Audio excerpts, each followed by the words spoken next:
ایک شخص نے اپنے ملازم کو 3,000 روپیہ دیا اور کہنے لگا کہ یہ 3,000 روپیہ تم نے ایسے خرچ کرنا ہے کہ ایک حصہ یعنی کہ 1,000 روپیہ ایسی جگہ پہ خرچ کر دینا کہ جس کا فائدہ مجھے اسی دنیا میں رہتے ہوئے ہو جائے۔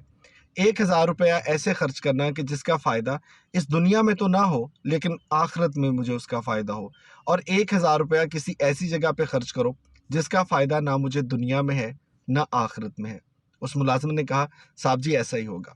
اور وہ ملازم 3,000 روپیہ لے کے چلا گیا۔ تقریباً آدھے پونے گھنٹے کے بعد وہ ملازم واپس آیا تو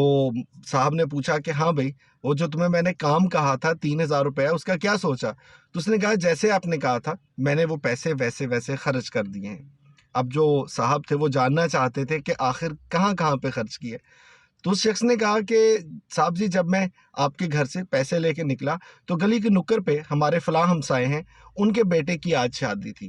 میں نے ان صاحب کو ملا، مبارکباد دی اور ان سے کہا کہ ہم آپ کی چونکہ محلے دار ہیں تو میرے صاحب نے آپ کو 1,000 روپیہ سلامی آپ کے بیٹے کی شادی کے لیے بھیجی ہے اور بہت سی دعائیں دی ہیں۔ وہ شخص بڑا خوش ہوا اور اس نے آپ کا بہت سا شکریہ ادا کیا۔ 1,000 روپیہ میں نے اس کو دے دیا۔ اس کے بعد جب میں وہاں سے نکلنے لگا تو بہت سے ایسے مانگنے والے تھے جو یہاں پہ مانگنے کے لیے آئے ہوئے تھے، تو میں نے 1,000 روپیہ ان میں تقسیم کر دیا، اور چونکہ شادی کا موقع تھا، ڈھول باجے بینڈ والے بھی وہاں پر تھے، تو 1,000 روپیہ میں نے ان پر لٹا دیا۔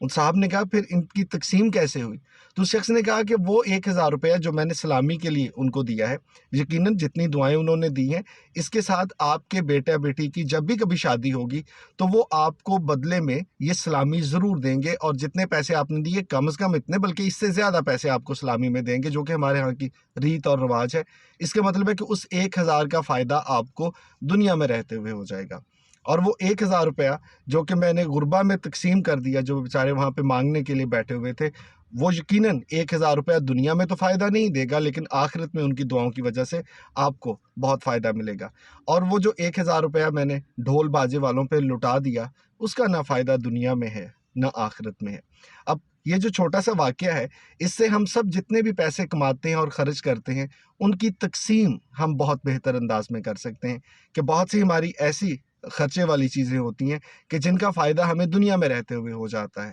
بہت سے اخراجات ایسے ہیں جو آپ چاہیں تو آپ ان کا فائدہ آخرت میں لے سکتے ہیں، اور کچھ ایسے خرچے بھی ہوں گے کہ جن کا فائدہ شاید نہ دنیا میں ہے نہ آخرت میں ہے۔ سو اپنی کمائی کو ان 3 حصوں میں کیسے تقسیم کرنا ہے، اور آپ کے خیال میں کون سے والی ایسی تقسیم ہے کہ جس میں آپ کو لگتا ہے کہ آپ پہلے سے کم خرچ کر رہے ہیں، آپ کو زیادہ خرچ کرنا چاہیے، یہ فیصلہ بہرحال ہم سب اپنے اپنے طور پر کر سکتے ہیں، لیکن یہ واقعہ، یہ قصہ، یہ سمجھانے کے لیے کافی ہے کہ ہم جتنے بھی پیسے کماتے ہیں ان کو خرچ کیسے کریں۔